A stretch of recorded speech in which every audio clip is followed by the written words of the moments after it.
Yes.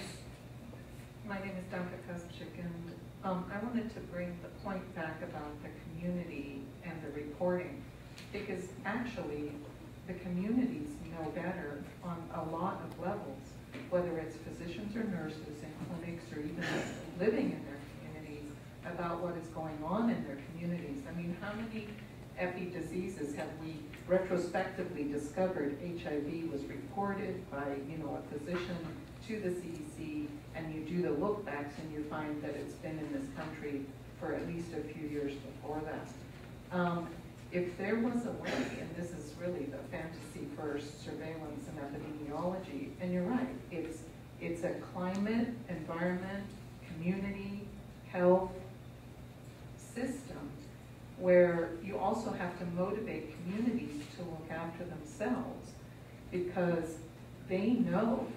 And for every person who comes to the clinic, I work in Zimbabwe, there are 5 people who don't.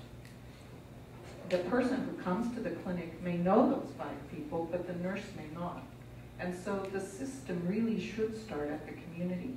You'll never control pig diseases unless you can get every single family involved, and how you motivate all the families for whether it's altruistic reasons or whatever it is. You know, the goal is great, but if one pig is still sick, can it restart the whole epidemic? You know, you have to hit the tipping point, right? So I mean, that's really your community surveillance stuff. And then you're dealing with fear and stigma. It's not just economic issues that drive non-reporting. It's stigma issues. You know, a generation ago, people didn't admit that their relatives were dying of cancer because cancer was a stigmatized disease.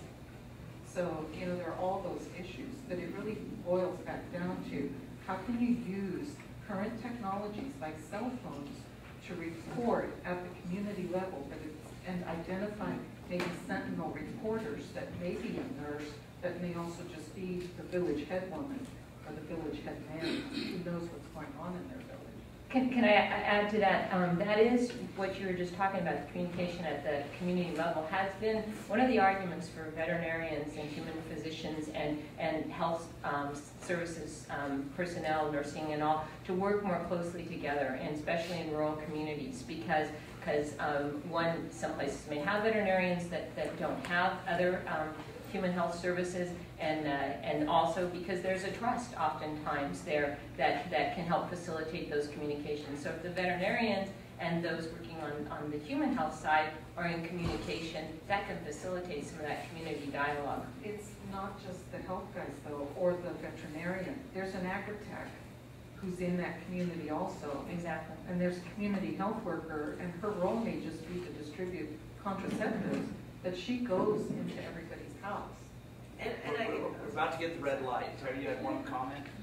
Well, yeah, it was really just a follow-up on that, and not to ignore what I think was a presentation of, you know, what has the potential for a major public health impact, and that's Hugo's presentation on neurocysticercosis.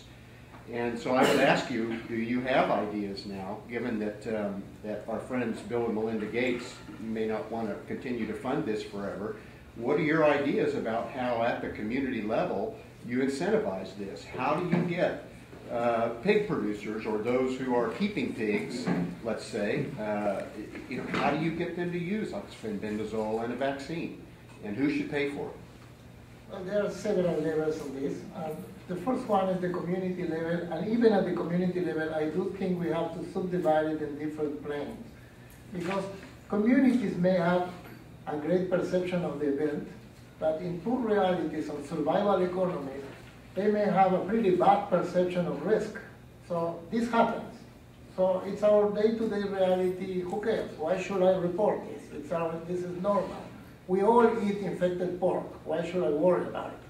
So that's one of the things we should work on, their perception of risk, their identification of particular markers. The second one, and somebody mentioned it, where politics. It gets worse.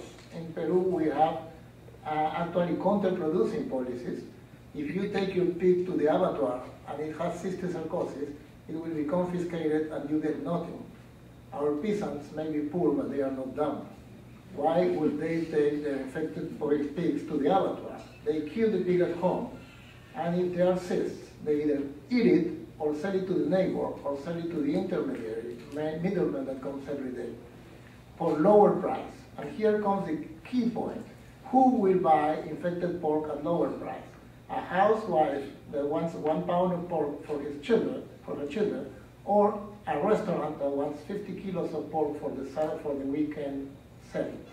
So that law actually pushes all the infected pork into a clandestine market and continues that. And the responsiveness of the legal system to our request to change that are zero. We have 10 years trying to change that to zero. So in short, to answer your question, we are aiming to an elimination program. So we really want to keep the support of the community for a very short, intensive period of 1 or 2 years, and then it's not their contribution to control, but their contribution to surveillance of reintroduction, which is kind of a completely different ballgame. We need them to identify cystic causes as something that disappeared and should never appear again. So we definitely need a self-reporting system from the community persons towards a system built into health workers in the community. And the second thing we want to do, and we are not succeeded yet, is to find a market for processed pork. If we are cysticercosis free, we may find a market where processed pork, be that ham or sausages or whatever, has a higher price than the miserable price that a live pig has now. So this will incentivize them to keep safe practice at the house level. I'd like to close this session and thank all our speakers, and also hope that they're not serving pork or lunch. Everyone has the appetite for it. So I'd like to thank all our speakers one more time.